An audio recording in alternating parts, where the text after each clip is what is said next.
My fellow Guyanese, season's greetings to you and your family. Happy Kwanzaa and a Merry Christmas.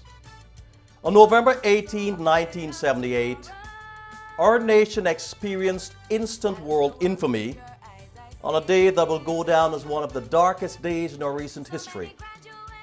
The murder-suicide of the People's Temple Agricultural Project in Jonestown shattered the national image of Guyana, and as Bob Marley would say, utterly destroyed.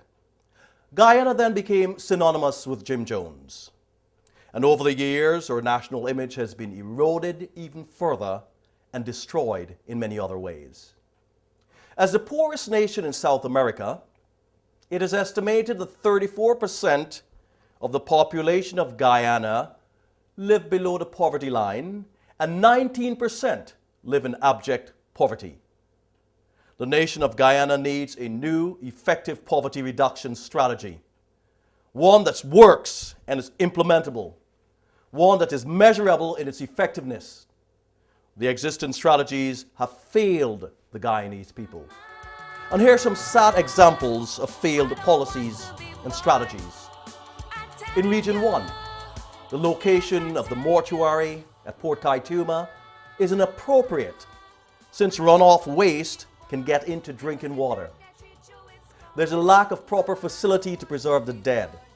There's a lack of a library for students, teacher absenteeism and reporting to work under the influence, the lack of potable water, the lack of telephone communication sets at police outposts, the lack of solid waste disposal facility in Region 3, high cost of electricity, poor quality of drugs, discrimination in health services provisions, malnourished children with medical needs, and the list of deficiencies and inadequacies goes on for pages and pages. Distressing and sad. But poverty leads to crime. Other activities including school dropouts and social ills like domestic violence and murders.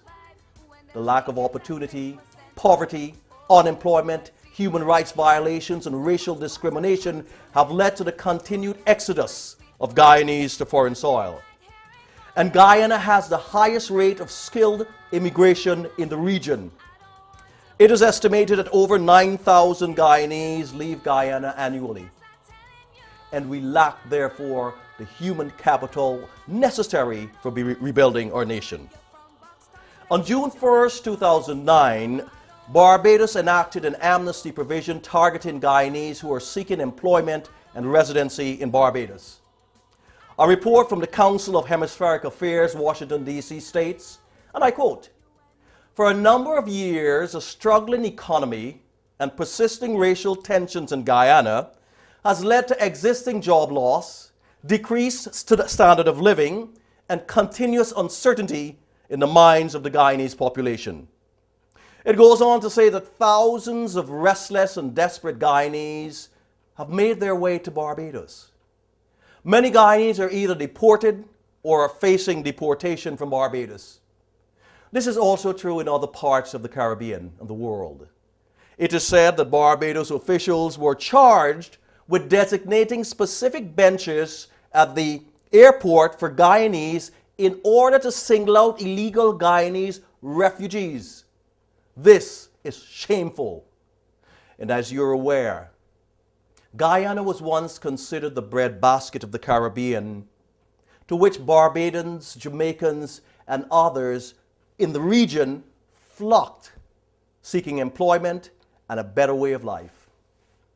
The role has now been reversed after 44 years of independence and two dominant political parties. There has to be restoration of our national image through a workable poverty reduction strategy and a new effective economic development strategy, along with a revised executable national development strategy.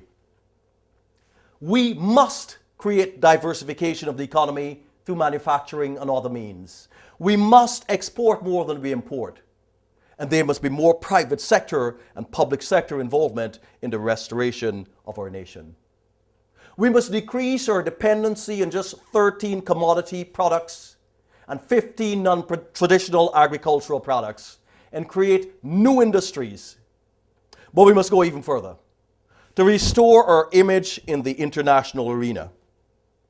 Our educational system, which was greatly admired during the 60s and 70s, is in need of vital reform and funding.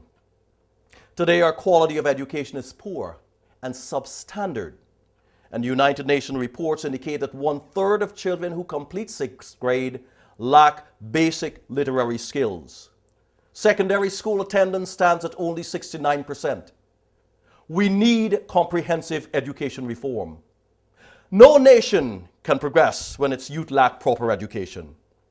Our nation cannot progress and prosper when 87% of the University of Guyana graduates leave the country or can't find work.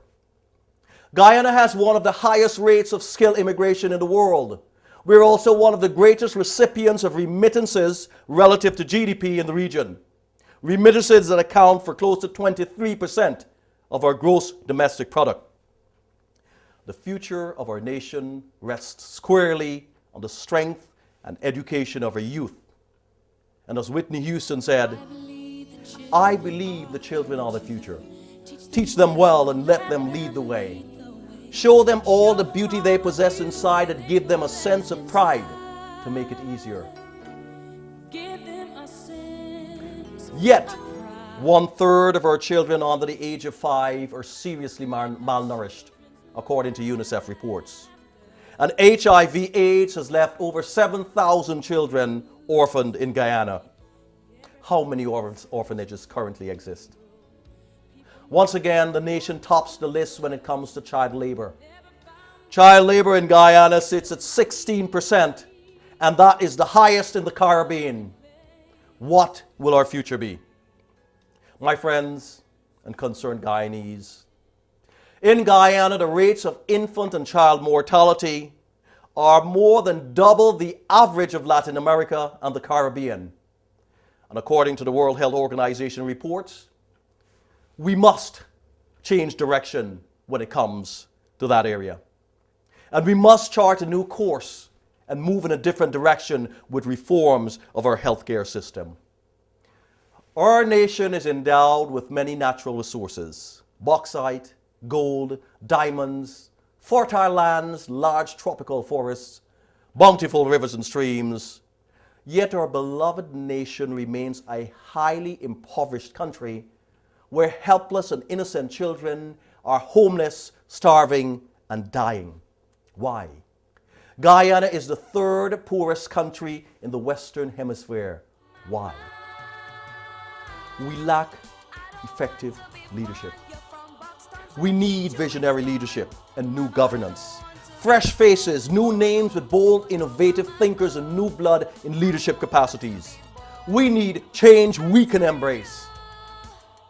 And as we search for new visionary leadership with innovative solutions for relief, recovery, and reform for our nation today, it is important to outline the gravity of this crisis in real terms. And I would add that the solutions are not simple, neither are they one-dimensional. These problems are complex, pervasive, spanning every sector of the economic landscape and every strata of society. But the solutions require the brain thrust, involvement, and inclusion of all Guyanese, those in Guyana and those living abroad, if we are to move our nation forward in a positive, progressive direction for change we can embrace. And as we brace for elections in 2011, the majority of Guyanese are seeking innovative solutions for relief, recovery, and reform. It's important for Guyanese in Guyana and around the world to raise their consciousness and their awareness of the state of affairs of our nation today.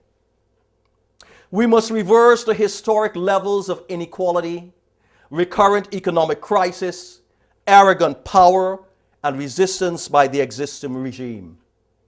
We know we need change and enlightened hope for change we can embrace.